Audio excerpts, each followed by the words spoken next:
never changes. The end of the world occurred pretty much as we had predicted. Too many humans, not enough space or resources to go around.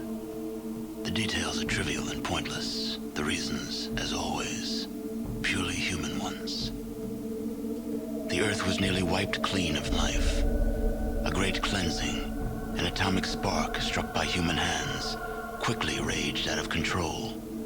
Spears of nuclear fire rained from the skies. Continents were swallowed in flames and fell beneath the boiling oceans. Humanity was almost extinguished, their spirits becoming part of the background radiation that blanketed the Earth. A quiet darkness fell across the planet, lasting many years. Few survived the devastation. Some had been fortunate enough to reach safety, taking shelter in great underground vaults. When the great darkness passed, these vaults opened, and their inhabitants emerged to begin their lives again. One of the northern tribes claims they are descended from one such vault. They hold that their founder and ancestor, one known as the Vault Dweller, once saved the world from a great evil. According to their legend, this evil arose in the far south. It corrupted all it touched, twisting men inside, turning them into beasts. Only through the bravery of this Vault Dweller was the evil destroyed. But in so doing, he lost many of his friends and suffered greatly, sacrificing much of himself to save the world. When at last he returned to the home he had fought so hard to protect, he was cast out, exiled. In confronting that which they feared, he had become something else in their eyes, and no longer their champion. Forsaken by his people, he strode into the wasteland.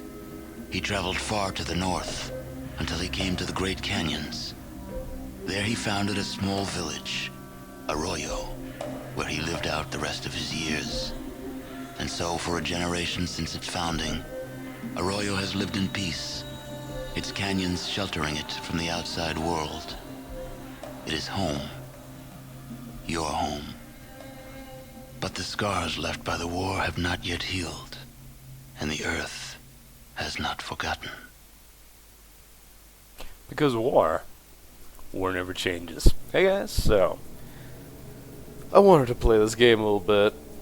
I have recently beaten it for the first time in my life, and I loved it.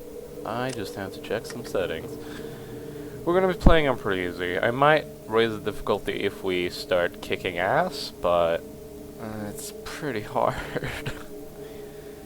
Expend blood, yeah. Probably want subtitles. Sorry for not having any in the intro. Oh god, my computer. I need to fix my computer mouse. That should be fine.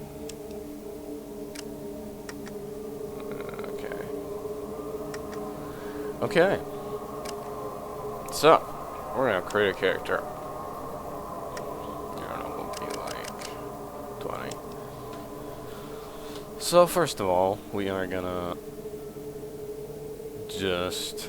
let's look through these characters. So we have default. You are a generic default dude. You come from a long line of generic default dudes. Long-haired dude. Bald-head dude. Nah, we'll be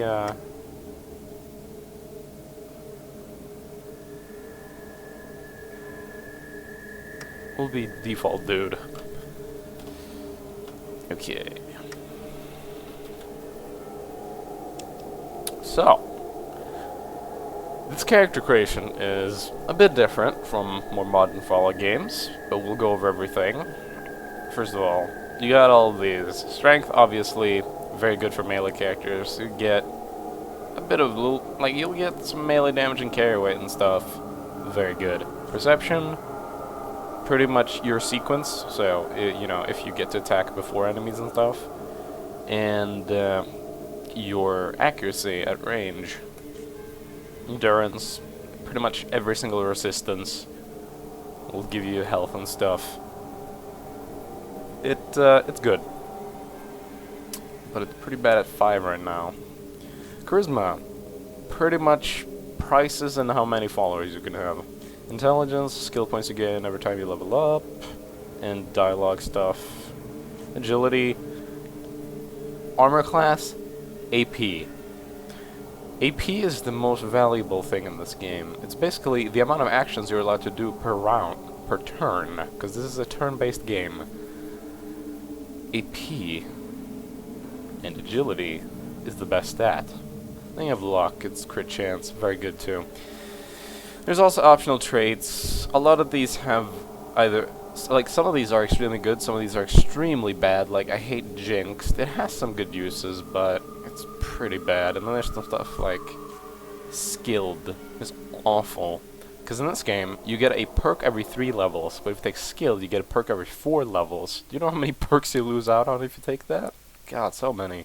It's really bad. And there's stuff like sex appeal. Yeah. Anyways, let us first pick our traits. So, of all of these, yeah, I'm gonna go with small frame. That's gonna boost my agility by 1, but it's gonna lower my carry weight by 50.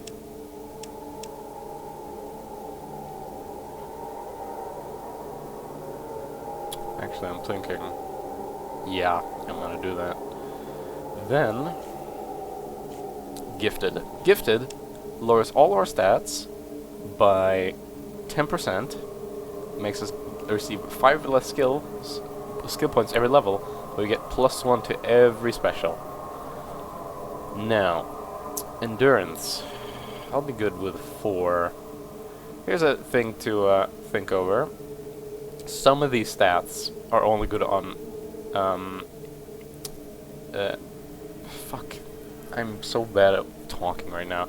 Some of these are only good on even levels. For example, we have agility 7, which means we have 8 action points. If we were to remove 1, we still have 8 action points.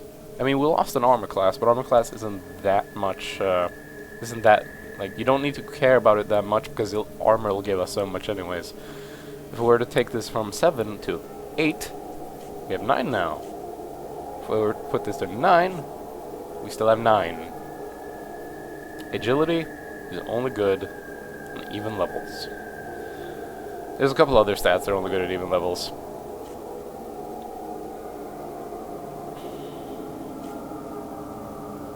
Okay, so first of all, there's 4. Strength, I'll reduce to 5. Charisma will reduce to 4.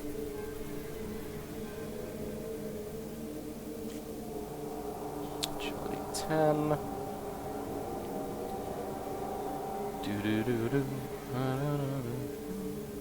Could go agility or perception 10 as well. See, perception and agility are my main stat, with intelligence being pretty high as well. Yes, this will be our specials and our traits. Let's go for skills. So, if you're a player of more modern Fallout games, you'll know of some of these. Small guns, or if you played Fallout New Vegas, it's just guns, because they took small guns and big guns and combined them. But if you play Fallout 3, you know of small guns and big guns. So of course you have energy weapons, you have unarmed, and then melee weapons. And these are your primary fighting stats. There's also throwing, but you should not get throwing. It's really bad. Grenades and throwing weapons are really bad in this game. Do not use them at all. Really bad. My recommendation for a new player, start with small guns. You won't find big guns for a very long time. Same with energy weapons. Energy weapons and big guns are amazing at endgame, but if you start with them tagged, you're not gonna find one for so long that you're gonna struggle. So we're gonna start with small guns. We're also gonna pick speech. Speech is a very important part of this game. A lot of people say in Fallout New Vegas you can beat the entire game with your speech. That's a little bit of like a joke saying, because they're pretty much just saying speech is really overpowered. You can't actually beat everything with speech. You can pretty much beat everything with speech in this game. There isn't much you can't do with speech. Speech is extremely overpowered. And then lockpick, which already starts very high because I believe perception. Let's see, lockpick. Yeah, it's starts at 10%, and then it adds our perception and our agility to the stat, or something. I don't quite know how that calculation goes, but yeah. And now it's 60. We have a lot of lockpicking. Okay, anything I want to change in here? See, there's one thing that's a little bit problematic with this build, which is I want to pick 9 agility, because at one point I know I can raise my agility to 10 from an item, but that's very late in the game. Same with perception. I could raise it with an item, but I'm not going to touch any of that. This is how I'm going to have it. This is fine. Anyways, here's just your current stats, or your current stuff right now if you've been taking damage. Like crippled stuff, eye damage, radiated, poisoned, your health. Armor class, the chance of dodging, action points, the actions you can do per round, carry weight, of course, how much you can carry, melee damage. It will boost hand-to-hand damage. Damage resistance, how much, damage resistance you have. Poison resistance, the reduced, how much you reduce poison. Radiation resistance, same stuff, yada yada yada. Sequence, how early you can attack in combat. Our sequence is 20.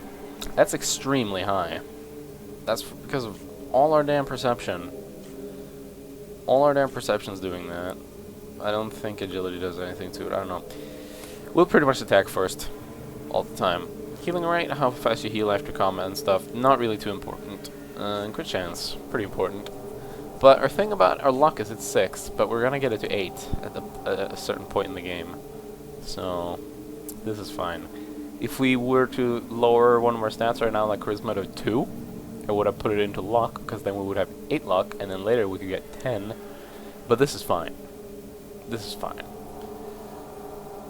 And I'm gonna do this, options, save.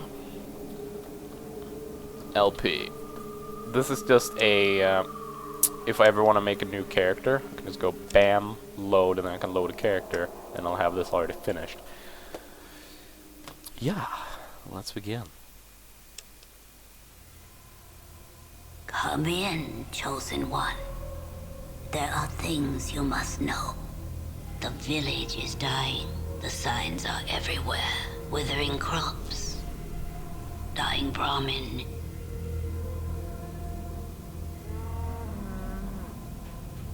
Sick children. Oh, one of the children don't look too sick, though. It looks like a goblin. There is hope, however. A slim hope that few know of. The old discs speak of an item called the Garden of Eden Creation Kit. It is said it can bring life to the wasteland.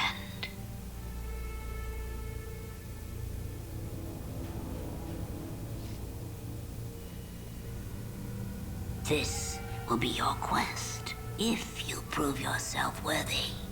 For that proof, you must first journey to the Temple of Trials. If you survive, come back to me. We will talk more. Our life is in your hands, Chosen One. Prove yourself. Find the Gek. Be our salvation. Okay, Mom. So, a little thing I'll show you first. There's a rock here. If you inspect it, you'll see you are running Kill-App's Fallout 2 Restoration Project, version 2.33. Thanks for installing. Yes, we are running the Restoration Project. It adds a bunch of locations that were in the game files, but not actually included in the game, because they were not finished or buggy, and the creators of the game basically couldn't get them in the release product because time restraints. They would have loved to have them in the game, but they just couldn't. And a bunch of people, including Kill-App himself, decided to restore them and add them to the game. So there's quite a lot of content in here that isn't in the normal game. You can talk to this guy if you want to and talk about some stuff, but we're not going to do that. I'm also going to be saving quite regularly because I've had problems with this game and my computer crashing. Whenever my computer crashes now and then, this game likes to corrupt my save files. So we're gonna save quite often. A lot of people complain that this temple is extremely difficult and they hate it. I actually don't think it's that difficult. It's a bit annoying, yes. Because you start with very bad unarmed stats or melee stats unless you put that as one of your starting things. So enemies like to dodge quite a lot, but I can give you guys some small tips. First of all, if an enemy sees you first, you will get 2 free turns. So basically, if they see you, run up and hit them, do a turn, and then you can do another one. And then, if you only have 1 point left after punching, use that to walk away, because it will lower most enemies' attacks by 1, because they'll have to use some AP to move towards you. There are some items over there. I don't care about them. It's healing powder and antidote, I believe. And there are scorpions. They can poison you. Over there, I believe, is probably more healing stuff. So there's a door. To get through it, go to your skill decks, lockpick. As you can see, these go by 1, 2, 3, 4, 5, 6, 7, 8. So if I actually click 2 on my keyboard, the cursor will come up, or the insights thing, the crosshair will come up, and I can go, bam. You can see, you definitely picked the lock on the door, you gain 25 experience points. So now we can open it. Just a fair warning, there are traps in this room right here. What you can do is take a step at a time, you can kind of see them, and what you can do is, you can hit your trap skill on them, you can disarm them, so that you can stand on them. Now we have very low trap skill, and it's a skill that we'll never really upgrade. It has uses, but it's very, very uncommon that we'll use the trap skill. Basically, later point in the games, we'll have so much health that most traps will just trigger because they won't hurt us that much anyways. We might as well. There's only one trap I can think of that's extremely dangerous. Actually, 2, now I think of it. Over there, some more healing powder and stuff. We're gonna head over here. You can also kick, but I recommend the punch more. It has a higher chance to hit. You'll get through combat faster, usually with a punch. But if you get lucky with a kick, you can one-shot some enemies. In this pot, you will find the plastic explosives. A chunk of Cordex, a military brand of plastic explosives. Highly stable, very destructive, includes a timer. Yes, we'll need this. Ooh, pissed off. This guy.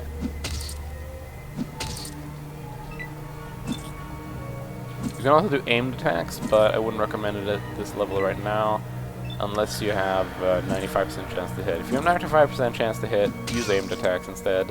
They have a lot higher critical chance. So we go up to this door. We'll see. You see metal door.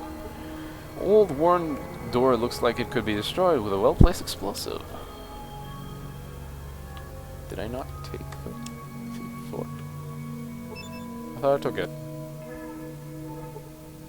Oh, I'm so dumb. I think I just clicked the done button instead of take all. So, there's many ways you can arm this and do it. I put it right here. Use. 10 seconds. And then run. Since we have very bad trap skill, there's a chance it will explode Yep. Due to your inept handling, the explosive detonates prematurely. It could have exploded in our hands, and I think we would have died.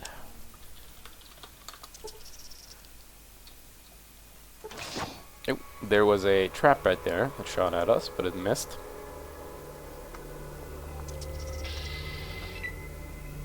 It's another ant.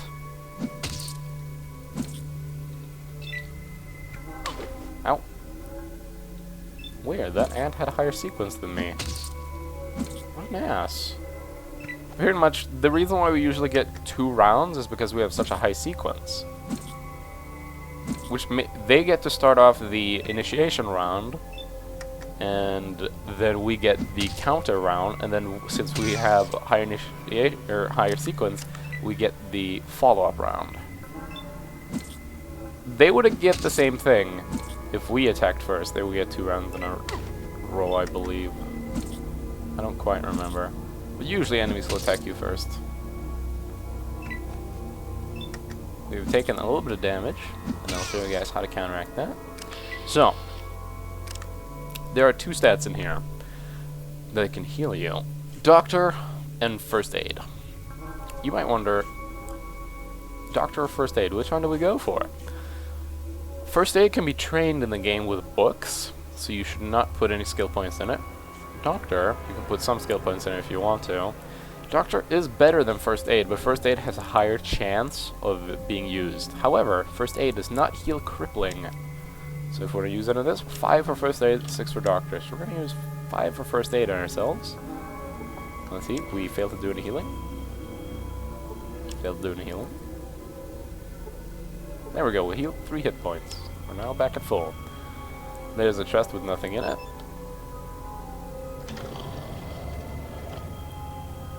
And here, if we stop, you see Cameron, a fellow tribesman.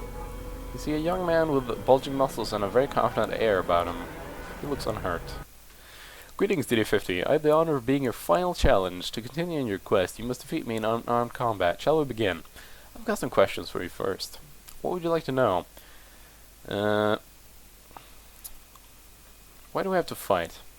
The path of the chosen one is not an easy trail to walk, DD50. You will be faced with many challenges throughout your lifetime, and the most difficult of these will be dealing with your fellow man. There will come a time when diplomacy and tactic will prove to be useless, and your hands must be raised instead. This challenge prepares you to face another human, look him in the eyes, and know that you may have to kill him. I disagree with you. I think that a peaceful solution to any problem is possible. You may be correct, DD50, but not in our current situation. You must defeat me to succeed in your trial. Look, I don't know your strengths and weaknesses, and you don't know mine. Accidents do happen, and what if one of us inadvertently kills the other? Let's just end this now rather than take that chance, okay? I see your point. I wouldn't want to be responsible for killing you when all I meant was to test your mettle. Well, you may pass, chosen one. Thanks. See you back in the village. So we just got past him with speech, and that gives us a bit of extra experience, I believe.